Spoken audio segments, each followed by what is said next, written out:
evening, everybody, and welcome to the Town Hall Speaker Series. This is a joint program of the Bethel Park Recreation Department and the Bethel Park Public Library, and is funded in part by the Bethel Park Community Foundation.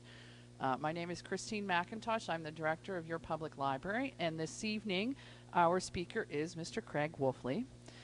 Craig is a 12-year veteran of the NFL and played 10 years with the Pittsburgh Steelers. He was recently selected as a member of the Steelers All-Century team and chosen to be part of the Syracuse University 20th Century All-Star team. He also successfully competed in the World's Strongest Man and the NFL Strongest Man competition and placed second in the first professional sumo contest held on the North American continent.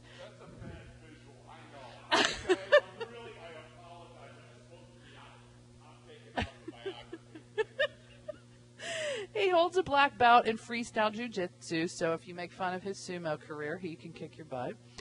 And has over 20 years of martial arts training. Wolfley and former teammate Tunch Ilkin are part of the Clear Channel Steelers radio network and can be heard on air weekdays from 12 to 2 p.m. on 970 AM ESPN Pittsburgh with the Tunch and Wolf Show. Tonight, Mr. Wolfley will entertain you with humorous and inspiring tales about his time with the NFL and his no option but success approach to life. So without any further ado, please help me welcome Mr. Craig Wolfley.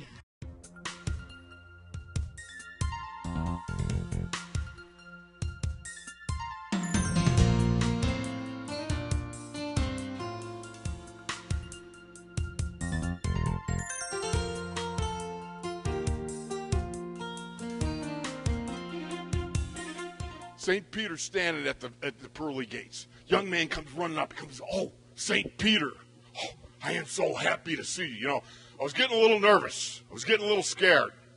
You know, everything went dark, and then before I knew it, here I am, and then I see you, and I think, "Oh, good, it's the pearly gates. Can I go in?" So, St. Peter, can I go in?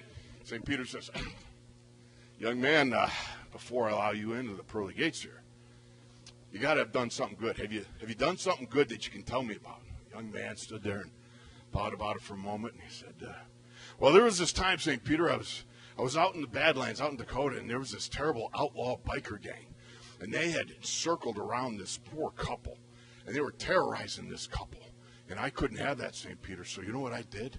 St. Peter said, "What's that?" Young man said, "Well, I went right in the middle of them.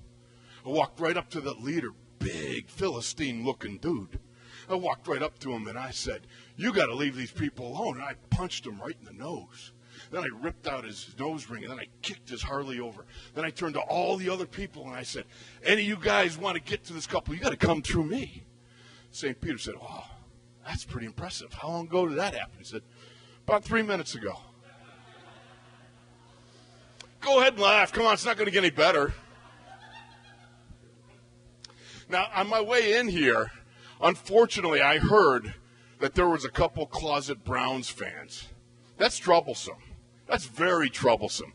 I mean, if you are a Steeler, dyed-in-the-wool, black and gold guy like I am, to be told that you could have a closet Browns fan or two in the crowd, well, you know, it just brings out that little competition part in me, you know. Hey, closet Browns fan, here's one for you, okay? What do you call 45 millionaires sitting around the TV watching the Super Bowl? The Cleveland Browns, okay? How many Browns does it take to win a Super Bowl? Nobody knows. It's never been done before and probably never will, right? There you go. I love that stuff. It's always good to take on the Cleveland Browns. Love those guys. Had many a good battle over there in Cleveland. Well, I am from Buffalo, New York. How many people have gone to Buffalo? All right, I see that great Miami of the North, right? Oh, yes, I grew up in Orchard Park, 2.4 miles from the Bills Stadium there, now called the Ralph. Back then it was Rich Stadium and so forth. But I grew up with big dreams, and I love sports. Growing up as a young man, I just loved all kinds of sports. You know, there's baseball, there's basketball, and then there's football. You know, the problem was it became apparent fairly early on that my giftedness was in football. Baseball, you know, the one thing about baseball, they take the fat kid and make him catcher. That was me, right? And the problem is, when you're the fat kid, you always get the pair of pants that don't fit right, okay? So there I am. Can you imagine this? Playing Little League Baseball, and you're behind the plate and you crouch down, and you got your dad going, "Hey, pull up your pants. Esther, look, his crack is showing." And you're sitting there going, whoa, it's embarrassing, right? That's embarrassing. That's not right. And then I couldn't hit a curveball. Well, I couldn't hit a fastball. I couldn't hit a changeup either, for that matter. Matter of fact, I had trouble hitting them off the tee. But you know what I did find? I found out that I could block the plate. Oh, baby, could I block the plate. Just put me in front of that plate. They slide in. I just killed them. I went head first right into them. I blocked that plate so well that would have been really helpful had they told me I needed the ball to block the plate. Now, basketball was another matter. Now, basketball, there are no equipment. I mean, it's just, you got shorts, shirt, gym sneakers, and a round ball. And I went after that ball like crazy. How many guys played basketball? See if you can top this. I fouled out 5 fouls in 4 minutes. It's pitiful. It's absolutely pitiful. It was amazing. How can you do that? My coach said, "Seriously? You're out of this game before you were in the game." And I thought, the ball goes, I go wherever the ball goes. But then came the giftedness I found when I played football. Oh, my giftedness, I realized, is that I just simply couldn't hit anything smaller than a person. Now I found my longing, my true desire. Football was beautiful because when you come from a small Brethren assembly like I came from in Orchard Park, New York, there was a lot of the brethren there that said, "Turn the other cheek." I didn't want to turn the cheek. I wanted to whale somebody else. And I found that release in football. So this little kid growing up in a house of 5, my dad was a trucker. My mom was a domestic home engineer. And she just, ran the household. And I grew up in that household, and it was amazing. Grew up, went through high school, went to college at Syracuse University. And then I was drafted by the Pittsburgh Steelers back in 1980. Now, I remember my first contact with the pros. Now, think about this. You're a senior at Syracuse University, and you're told on Monday that on Thursday, a guy named Chuck Noll is coming to work you out. Oh, I was excited. Here I have the legendary coach, Chuck Noll, who had just won his 4th Super Bowl title in 1979, coming all the way to Syracuse University in February or March, maybe, I can't remember exactly the time, but it was cold and snowy, which always seemed to be in Syracuse. And so I remember I was so excited. Monday they told me he was coming on Thursday. So Monday I waited, Tuesday, Wednesday. Could barely sleep Wednesday night. How exciting was that? But on Thursday, there he was. And I remember walking in there and going, wow, this is Chuck Noll, his own self. What a great thing. And so what I wasn't prepared for was that this legend, this head coach, the guy that I had just seen win his 4th Super Bowl, seeing him just a few months before on TV, he's there working me out, and he's going to work out with me personally. I remember thinking to myself, boy, this is going to be great. I'm going to show him I got what it takes. And so began doing these drills, and everything was fine. The pulling, the run blocking, that I excelled in. The technique I thought was good. And then we got to pass protection. Now, mind you that in the NFL, they had just ruled out a couple of years before the old put the hands up and take the head slap type pass protection. They had allowed the hands. So the Steelers offensive linemen, you think back to Mike Webster, John Kolb, Larry Brown, all those great players. They could punch, and they'd punch and lock out. So Chuck was very big in teaching the punch and lock out. So I remember him teaching me now, strike out and hit me. He's lining up over me. Hit you? This is Chuck Noll. Hit you? And so we'd line up, and Chuck would come off the ball. So he'd go, no, that's not a punch. Now, you kind of get a little edgy, like, ooh, jeepers. He thinks maybe I'm a wuss or something here. I can't punch. I can't, He comes off and, now punch me. No, that's not a punch. So this went on for about 10 minutes. Now, think about it. I'm just a little kid from Orchard Park, New York, and there I am at Syracuse University with Chuck Noll, one of my heroes, right? And he's telling me to punch him harder. And I keep thinking to myself, I can't punch him hard. The man's 30 years older than me. If I punch him too hard, he's going to get honked off. But he kept telling me, no, that's incorrect. Punch harder. And he looked at me, and for the first time, I saw a little bit of the glare I'd come to see in years before, of the bulldog look in his eyes. He says, punch me hard. He lines up over me, and I get down in my stance, and I'm thinking to myself, this is now or never. You got to come out and lash. He came off the ball. He went for a swim move. I punched. My left hand bounced off his shoulder, and I punched him right in the kisser. I mean, right in the grill. I sunk it all, man, the whole thing. Whole 9 yards. He stopped.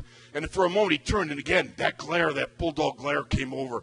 And I'm just standing there. I look like the Rain Man in that one movie going, oh, I'm an excellent puncher. I'm an excellent puncher. I was really scared to death. And I'm like talking to myself.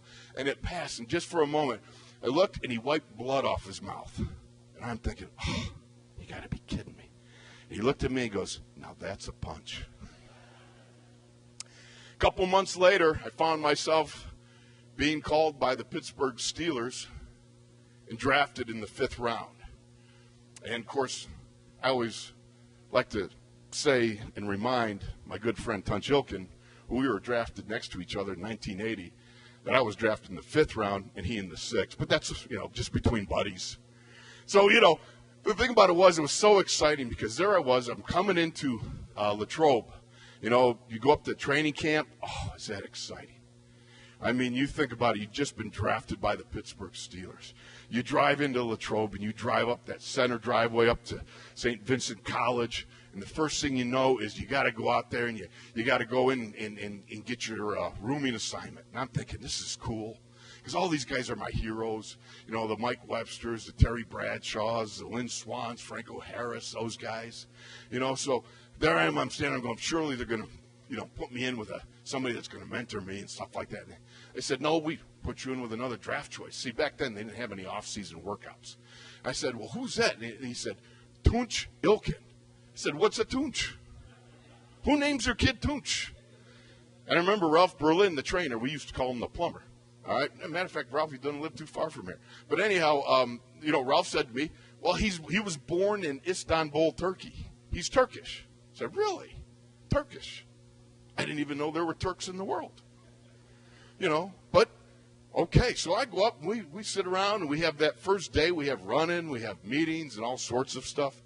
But that first day, you've got this adrenaline, and you're trying to just keep it on the down low, because that you've got a whole long training camp. I mean, back then, training camp was, for me, at a minimum, was 6 weeks, not like the 2.5 weeks they spend now. And one year, we were up there for 7 weeks. And 7 weeks seems like forever. And if you ask Andy Russell was up there one time for 9 weeks. I could flunk 6 courses in 9 weeks.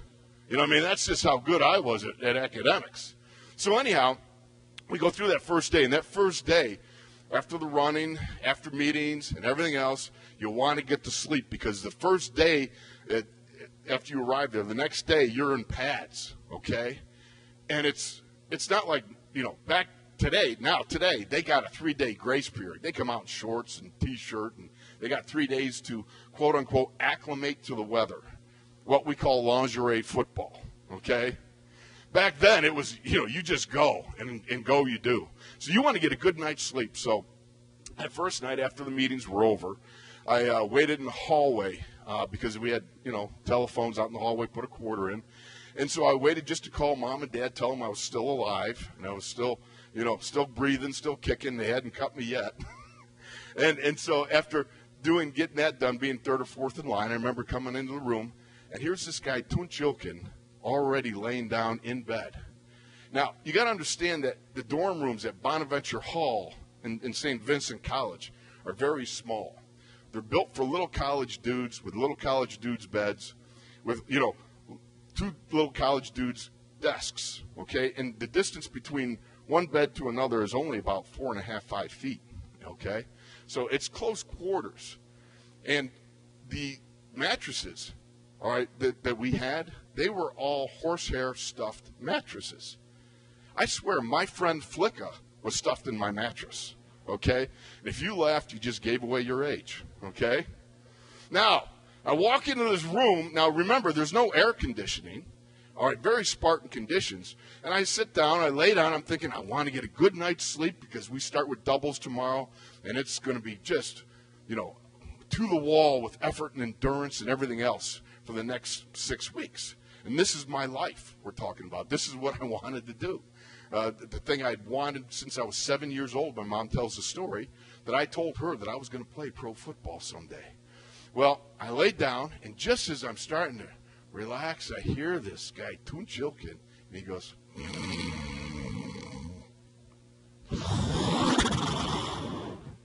I said, you got to be kidding me. I looked over, and he is sucking in the air. I now know that if you translate Ilkin from Turkish to English, it means suck the paint off the walls, okay? He's like a human Hoover vacuum cleaner, man, just in and out. So I'm getting a little upset here. And for about 45 minutes to 55 minutes, I remember just sitting there trying to, what am I going to do? I can't stand this. It's unbelievable.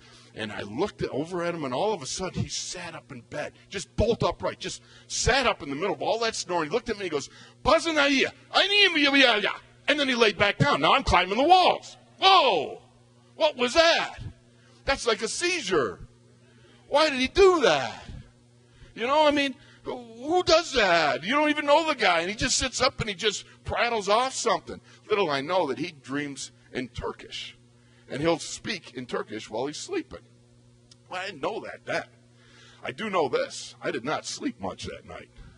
The whole next day, I was a bit grumpified. We went through 2 practices, a lot of hammering, a lot of hard hitting.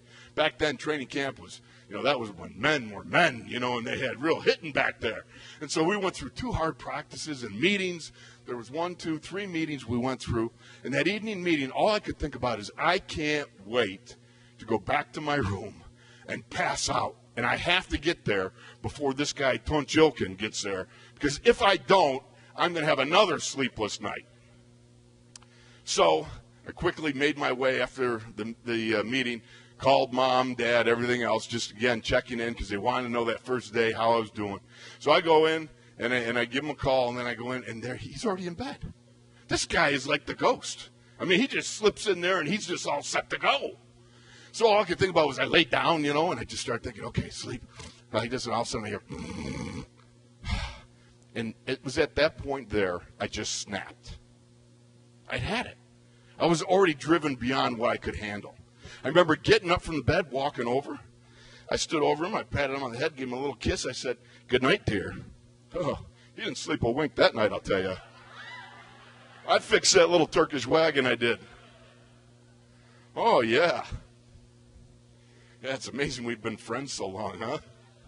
35 years, Tunch and I have been best friends. 35 years we've spent time together. Our families grew up together. 35 years we've seen each other grow as players, see our careers ascend and descend, and then head off into retirement, and then to be able to go through the different life experiences, watching our children grow. Tunch was there when I had my first marriage ended in divorce. And it was a very hard thing for me. I was there when his first wife passed away. Very, very tough times. But it's that bond that you establish, that friendship that you have. That's what really made the Pittsburgh Steelers such a great, great team back in the 70s. Though I didn't participate in the 70s, there is the chemistry of the locker room that permeates that whole organization. And though occasionally you're going to get the knuckleheads and chuckleheads, for the most part you have great leaders and great people that are in that. But, the funny part is Tunch and I just stayed friends for so long. One time we were playing out on the West Coast, and we were playing the L.A. Raiders at that time at the L.A. Coliseum when Al Davis moved them to L.A. for a period of time. And I'll never forget, in the second quarter, we were playing, of course, we're playing a 3-4 defense because the Raiders had Howie Long playing over Tunch at right tackle. I'm at left guard. Matt Millen was the strong side Mike. We call him Mike, strong side inside backer. And we ran a staple of the Pittsburgh Steelers, the Chuck Noll trapping offense of the 80s, was the Toss 32 trap. Toss 32 trap was as basic as it got. The trapping game was highly evolved in Pittsburgh. And what that meant was letting people through, getting an angle, and then just rocking their world with a slobber knocker of a hit. And that's what the whole offense was about. From John Kolb to Mike Webster to Steve Corson to Tunch, Larry Brown, everybody came up. The trapping offense was just that staple, the bedrock of Chuck Noll's football philosophy back then. So we had, in the second quarter, we had a toss 32 trap, okay? Now think about this. It's incredibly complicated, and you've got to make split-second decisions, almost life-threatening decisions at the moment of impact. But here's how it goes.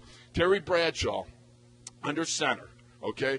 At the snap of the ball, he's going to turn and fake a pitch to Rocky Bleier running to the sidelines. Then he's going to turn and wheel and give the ball to Franco Harris coming underneath. I, at the left guard, I'm going to pull from the left guard.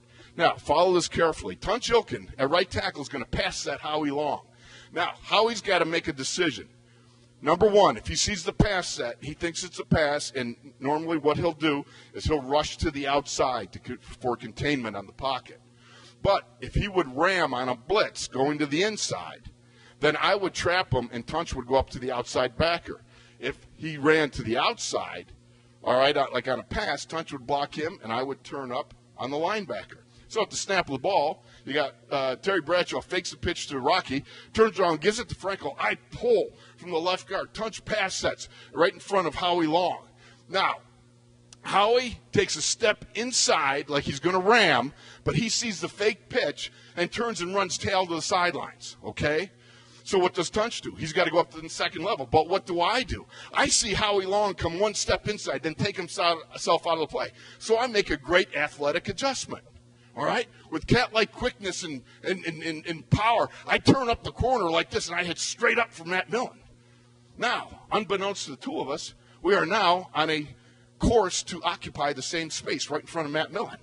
Just as I'm coming in on Matt Millen, I got the horns lowered and I got the flaps locked in. Just before impact, sprinting full speed into Matt Millen, 6'2" flashes right in front of my face. I don't have air brakes. Couldn't pull off. So what do? I just speared Tunch right in the left cheek. I mean, I gored him. It was a 280-pound full-speed ballistic enema. All right? Just crushed him. We went down the heap. Matt went down, Tunch on top of him, me on top of Tunch. Just creamed the whole pile. So I jumped up to my feet, and I knew I boned him. I mean, I could feel a crunch when I went to his backside there. And I got up like that, and I looked, and he just sank off off to the side, and he was laying face down groaning.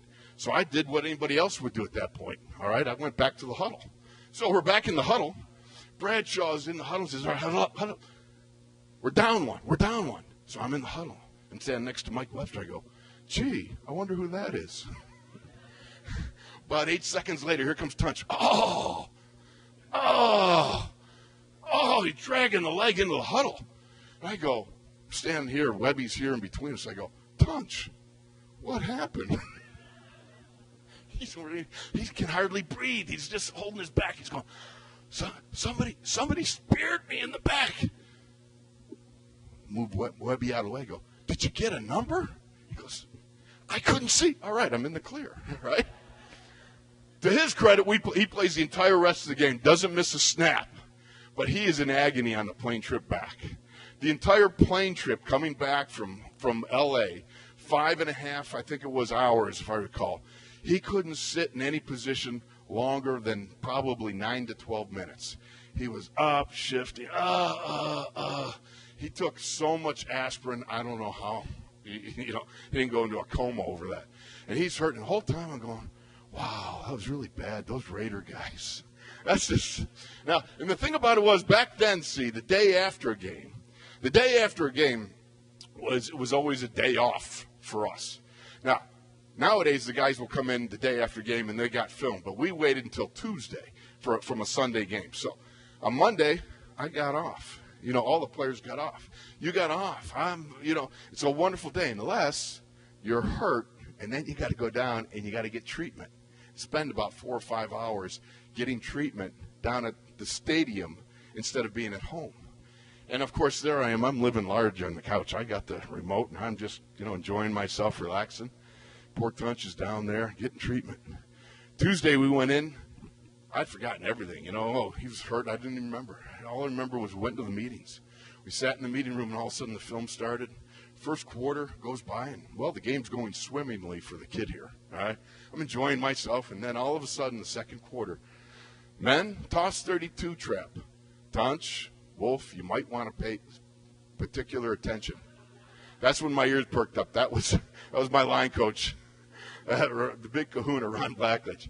And then we proceeded to run that toss 32 trap over and over. Forwards, backwards, sideways motion, fast forward, fast backwards, super slow. Everything. And then the whole time I'm spearing Tunch. He even stopped it so it just goes like this, I'm just killing him. And he turns to me and goes, "It was you the whole time, you turd."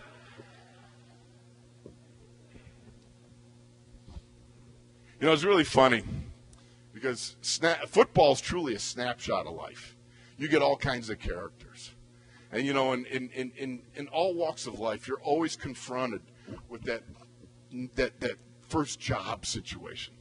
How many of you guys remember your first day on the job? I mean, the real first day when you're out there with the vets, of your job, and you've got to perform, and you want to perform at your very best. You want to be one of the guys, they stand there and go, "He's got what it takes. This dude, he's got what it takes. He's going to be good." Well, it's no different when you're a football player. You want to show your very best. The first day of pads was always a huge day. My first day in pads, back in 1980 up at St. Vincent College, we used to have a drill called Oklahoma. It's none of this sissified stuff now where, they come in and they do stuff. No, this was real man's football. This was Oklahoma, baby. This was a heavy bag here, a defensive lineman here, an offensive lineman here. 5 yards deep is the quarterback. 8 yards deep is a running back. At the snap of the ball, quarterback turns, hands the ball off to the running back. He's got to cycle it up in between those two bags. Now, me as an offensive lineman, I got to drive off the ball, and I got to move that defensive lineman. A defensive lineman has got to stuff me, then he's got to throw me aside, and he's got to come off and kill the back. Now, if you can imagine, as I was standing there with 18,000 people who were there at St. Vincent College, and this natural little bowl right there by the steps when they first come down to the field, it's very much a natural bowl right there. The people are sitting all on this hillside. 18,000 worth out there to see the Pittsburgh Steelers, who had just won their fourth Super Bowl. It's very gladiatorial, man. You are out there, and you've got all this crowd of people, and then you've got your coaches, and you've got the scouts, and you've got the newspaper people, you've got the other players. It's about peers. It's about respect. It's about showing that you got what it takes, that you can actually make this team. And so the pressure's big. You got to come out of the gates just to swinging. And there's a lot of fights, and it's very, very much high testosterone, mano-a-mano type of stuff, right? So as I stood there in line, I was excited because run blocking was my forte. I came from a run blocking dominant school, and I felt very confident in my abilities to run block.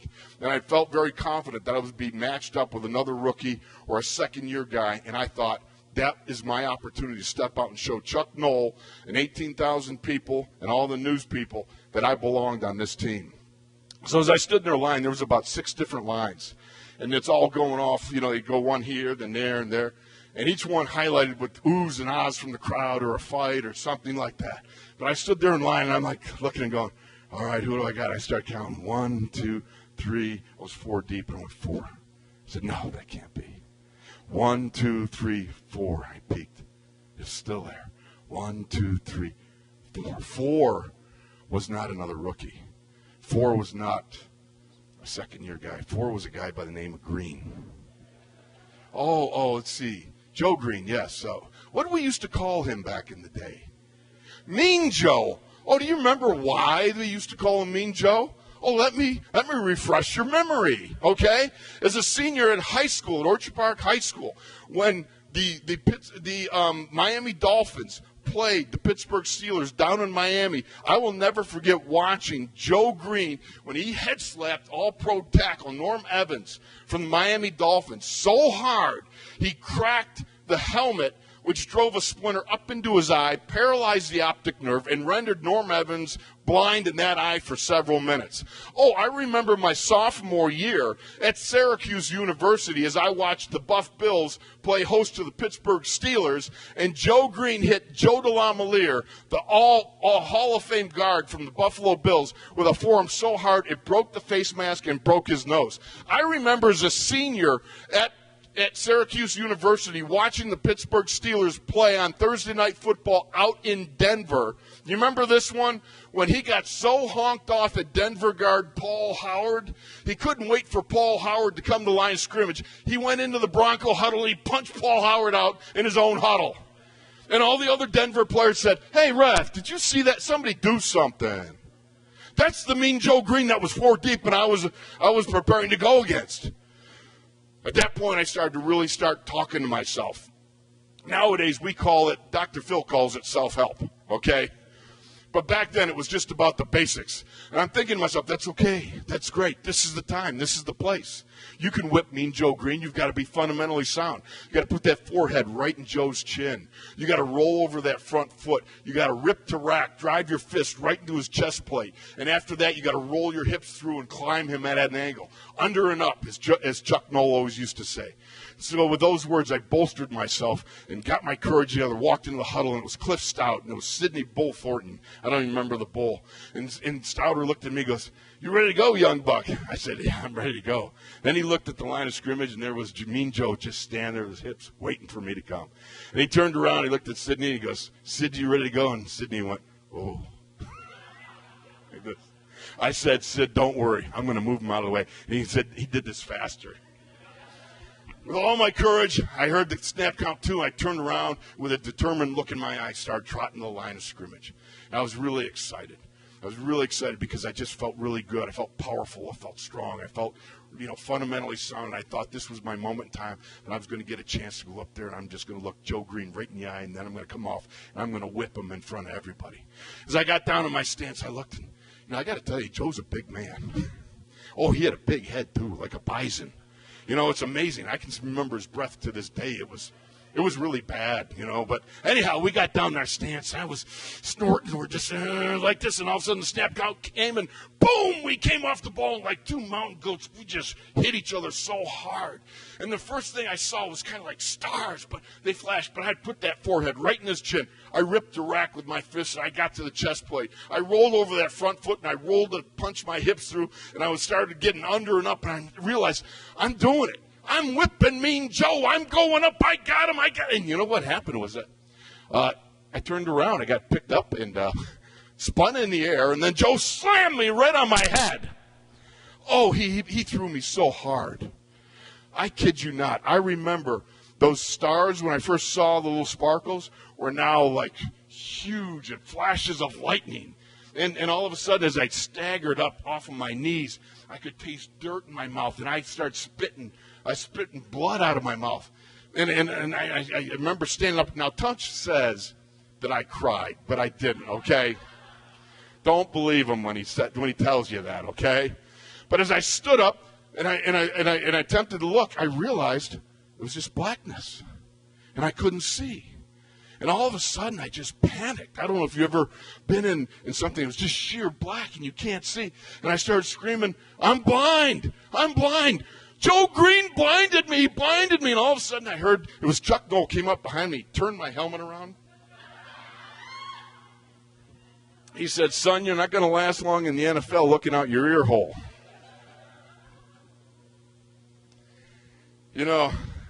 That's the beauty of football, though. Teaches life lessons, teaches camaraderie, teaches all that stuff that bonds one man to another, the blood and guts moments of winning in a game, the high points of going to the top of the mountain, the low points when you lose a teammate who's been cut, who's been injured. There's all those little points in between as you climb the mountain, as you come down off the mountain. And that's a tremendous thing is pro football. And to have somebody like that who, that what you need in the head coaching position is you need a great teacher. You need someone who can really, really lead the parade with leadership and strong-minded singleness of purpose. You know, football is just a great teacher of life lessons, and I will tell you this, that Chuck Noll was one of the greatest teachers of life lessons I've ever heard. Now, a lot of people say to me, what was Chuck like? You know, what was he like? And I'll tell you, well, sometimes Chuck made you feel like Socrates and Aristotle were morons. Chuck was as complicated as Chinese geometry, to tell you the truth. You know, he had so many different facets. If I told you, you know, I'm going to invite you over because I'm going to introduce you to some people.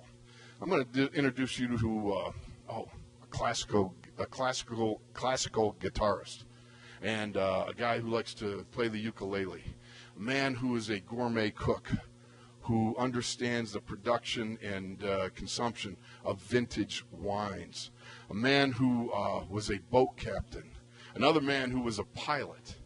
And I'm going to have you over there, and we're going to meet them all. You just sit there, and I'd bring out Coach Noll, because he was all of these things. He was a very learned man.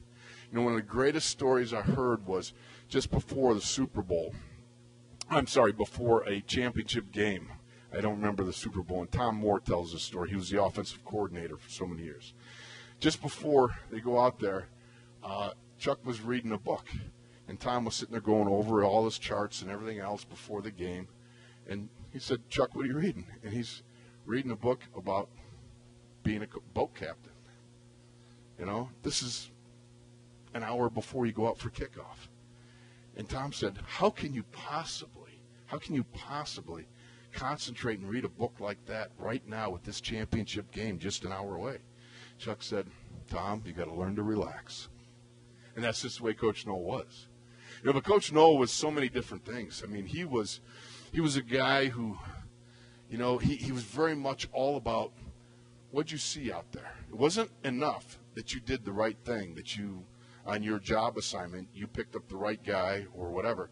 He needed to see the field as you saw it. You know, it's a great thing for salespeople. See the field as your people see it. Don't see it as you see it from afar. And Mike Tomlin likes to refer to that as, you know, the view from under the hood. You know, the view from behind the face mask. That's what they're talking about. And Coach Noll was so big on that. Why did you do that? Why did you react like that? Because football, though it's very much one-dimensional when you have it in a playbook, it becomes a chaotic free-for-all once all those moving parts become 3D and start moving. So he needed to know what you were thinking. Why did you do that? We were playing the Houston Oilers down in the Astrodome, late 80s. Now, our quarterback was just an amazing linguist, a guy named Bubby Brister. Spoke Cajun. You know, the Bubster was beautiful. You know, Houston just punted. And I remember it was just the last play before the 2-minute warning. And they punted, and we were backed up on our own, 30-yard line, okay? And we had 2 timeouts, and there was 1:56 to go. And I remember him coming to the huddle. He says, oh, man, we got him right where we want him. You know, here we are. We're 50 yards away. Okay, trying to do the math. We've got 3 timeouts, another raised eyebrow in the huddle. We got 2 minutes. Well, he was close enough on that one. And then he said, we got to go and get a field goal. And that's when Merrill Hodge, running back, was in there. He goes, Bubby, we got 70 yards to go. We got 2 timeouts. We got 1:56, and we got to score a touchdown. Bubby says, oh, yeah, right there. And away we go. We started a 2-minute offense based on that conversation in the huddle. But you know what? I got to credit Bubby. You know, he was so good. He ran the offense just great. We ran a sweep, then we had a screen pass. We had quick out pass. Got Preston Gothard caught a ball. Frankie Pollard ran the ball really nice. Of course, Merrill Hodge got himself a little run, caught a little catch. Before you know it, we're moving down the field, man, and the clock is ticking, and we've burnt the timeouts. We find ourselves now in a do-or-die 3-yard line. All the chips are on the table. We got no chance to kill the ball. The clock is running. Bubby is screaming, check with me, which means we got to go up to the line of scrimmage. He's going to call it. As we get up there, you got to sprint all the way up. We're all exhausted.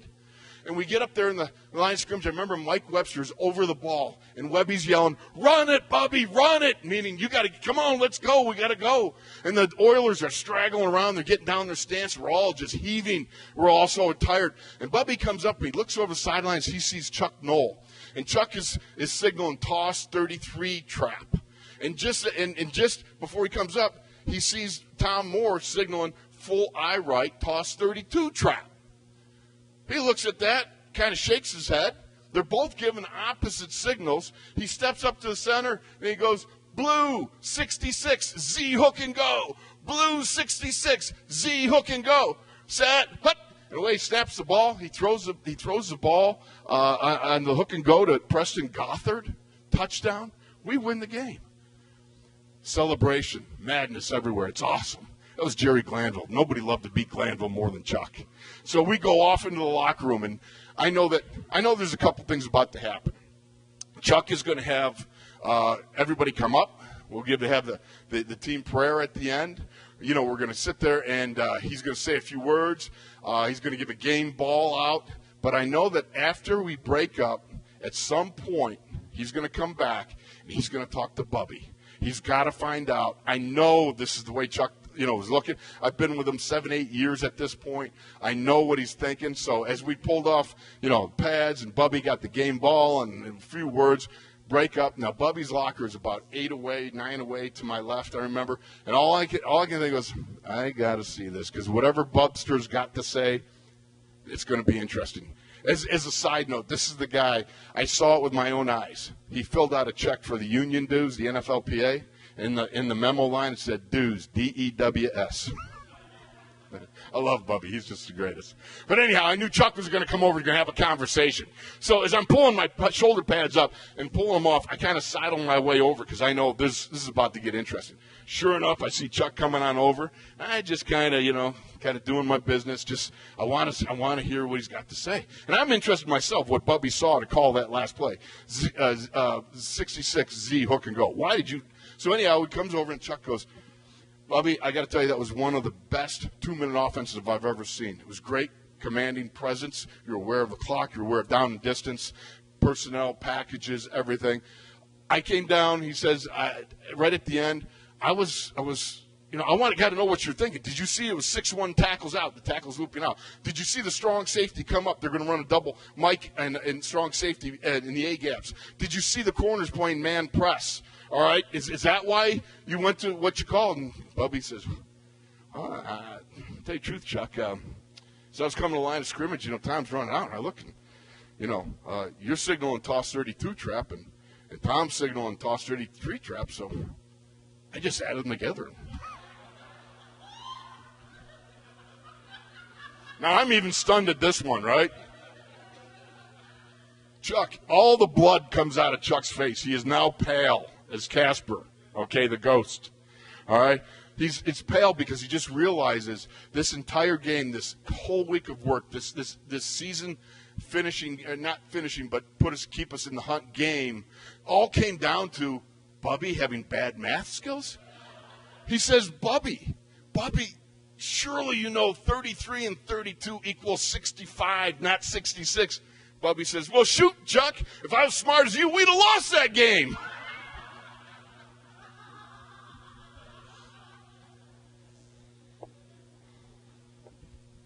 Oh, my heavens. Chuck was a complicated man.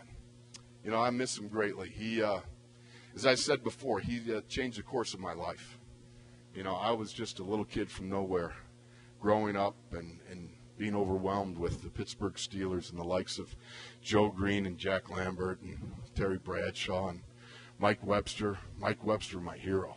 I love that. First time I saw Mike Webster walk into the cafeteria where we ate, I was just so enamored with him. And Mike comes walking in. He's got arms like legs, legs like people, And I was just like, wow, that's Mike Webster. And Chuck was this guy who, as I said, Chuck needed to know what you were thinking about. And Chuck was also a guy who, he would tell stories. And he was trying to tell stories that would metaphorically make a point. Something that would, lock into guys. So I remember one time we were practicing. We are going to go play the Chi Bears, as Myron used to say, the Chi-Town Bears. And so we practiced all week, and towards the end of the week, he calls us all together. He says, fellas, I want to tell you a story.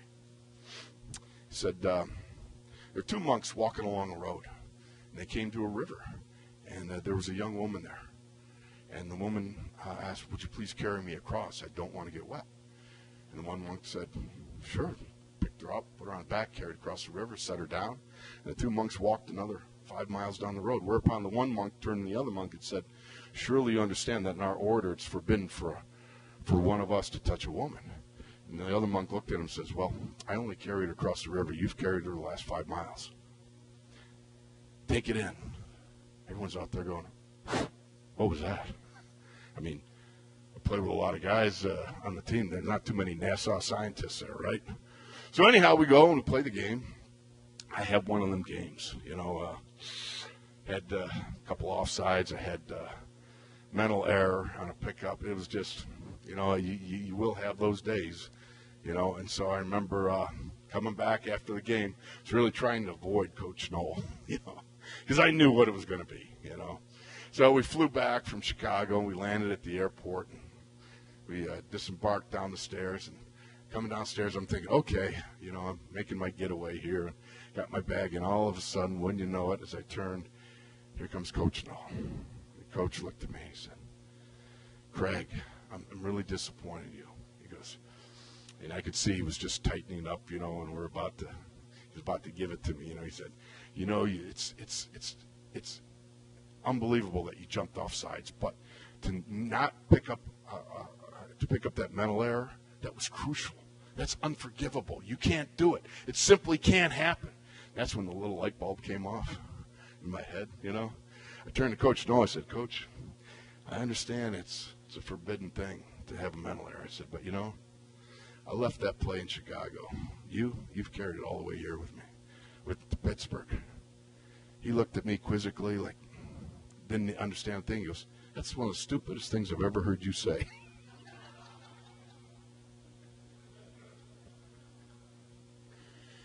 I tried to outfox him. I guess it didn't work. Oh, there's so many. I could sit here and tell Chuck Knoll stories all night long. Coach Knoll was such a rare breed. But, the NFL's got so many different guys. I've already told you, every team has got adders, subtractors, multipliers, and dividers. That's the essence of the core, the bedrock of the team. You picture somebody like a Terrell Owens. What was he? He was a divider of teams. Chad Ochocinco, all right, he was a divider of teams. Joe Green was a multiplier. Joe Green was so fearsome, so amazing in his play. He was truly a multiplier. He raised the level of everybody around him. You talk to the people back when Joe came.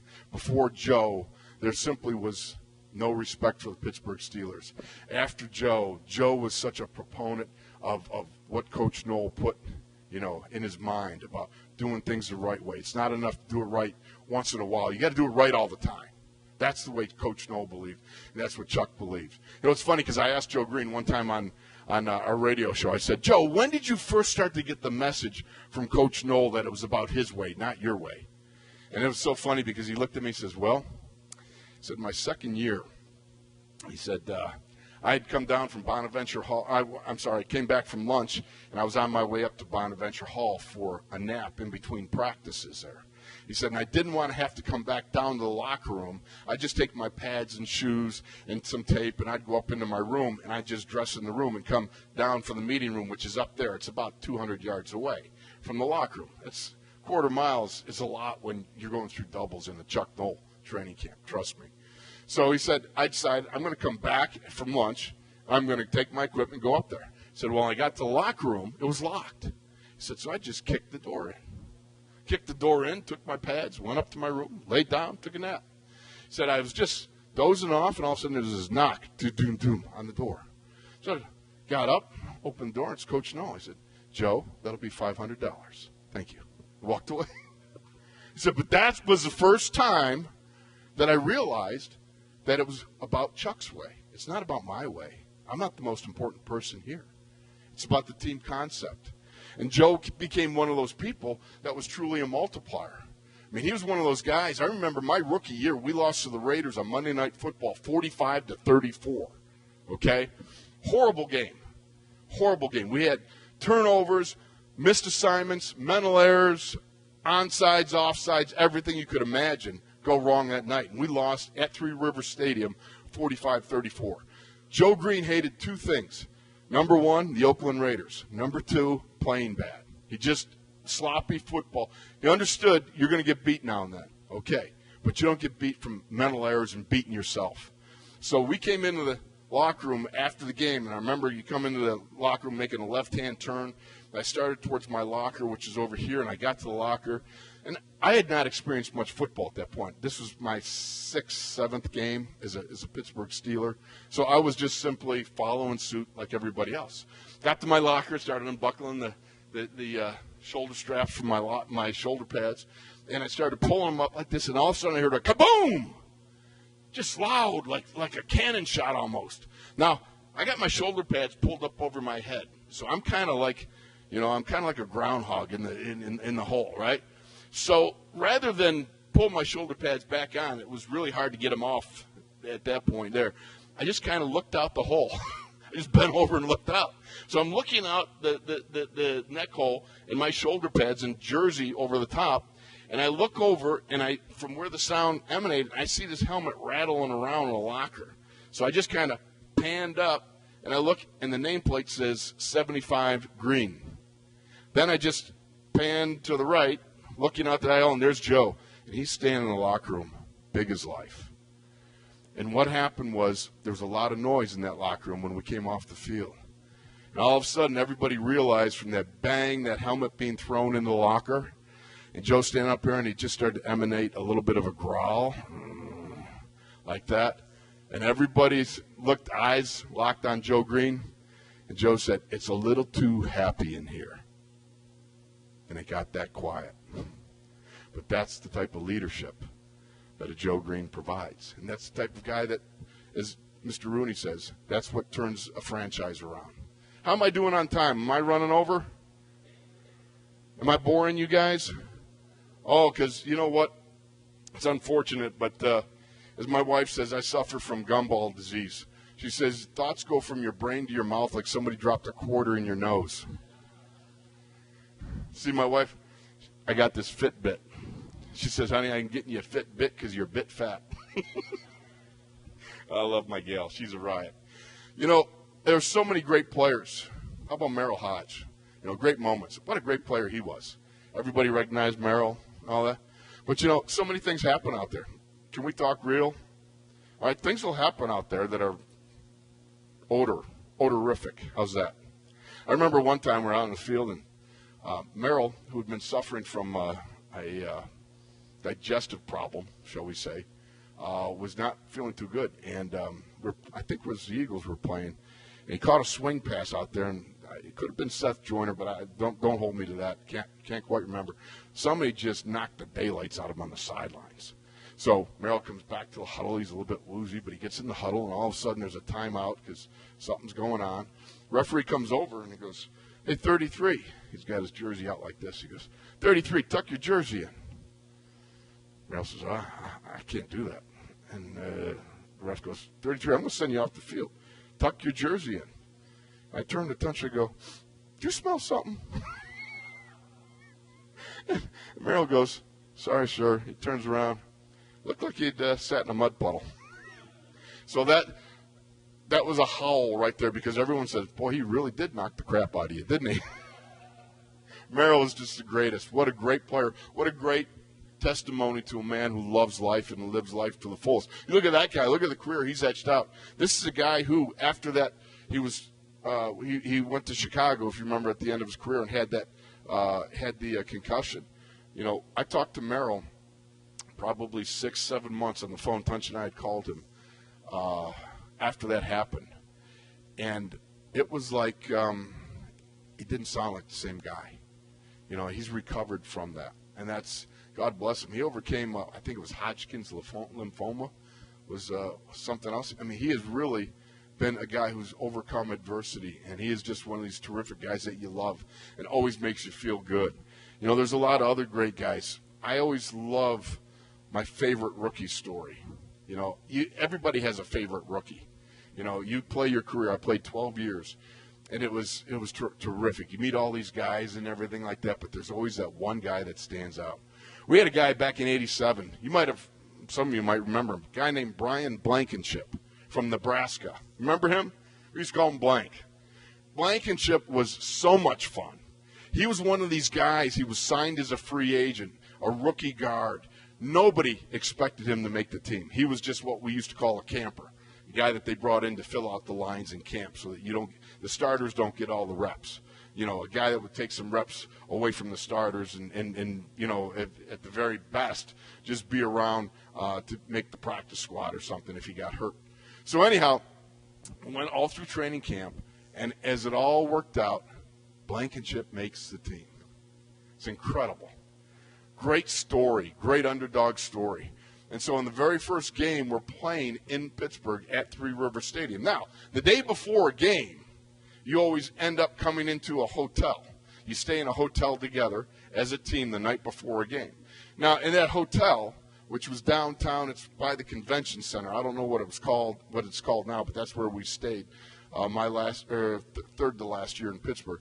We stayed at this hotel. You come in, you park your car, and you go up to the 8th floor, and they'd have a snack room. You know, they had burgers and stuff like that. You had to check in around 8, you know, and then you got bed check at 11. So anyhow, Tunch and I are sitting there having a burger, talking the night before the game, season opener in 1987.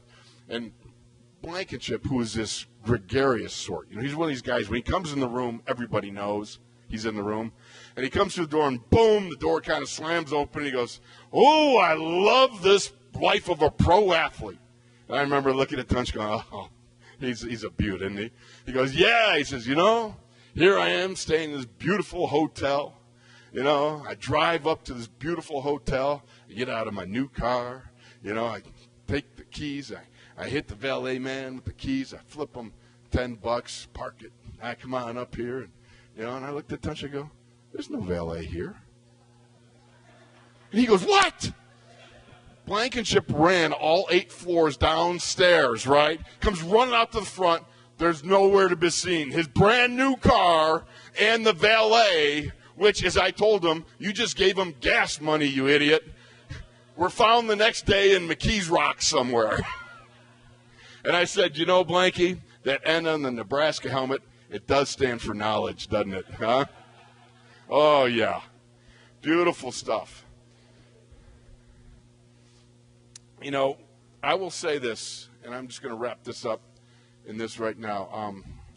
The singular most important lesson I learned in my 12 years, 10 with the Steelers, the most important lessons I learned were with the Pittsburgh Steelers. And I think you could really summarize it down to the attitude of gratitude, the attitude of servitude, and the attitude of humility that was constantly preached about the locker room. You know, think of others as more important than yourself. That was such a huge thing. You know, it's funny because I remember when we were rookies, and Tunch tells a story. He was down there, and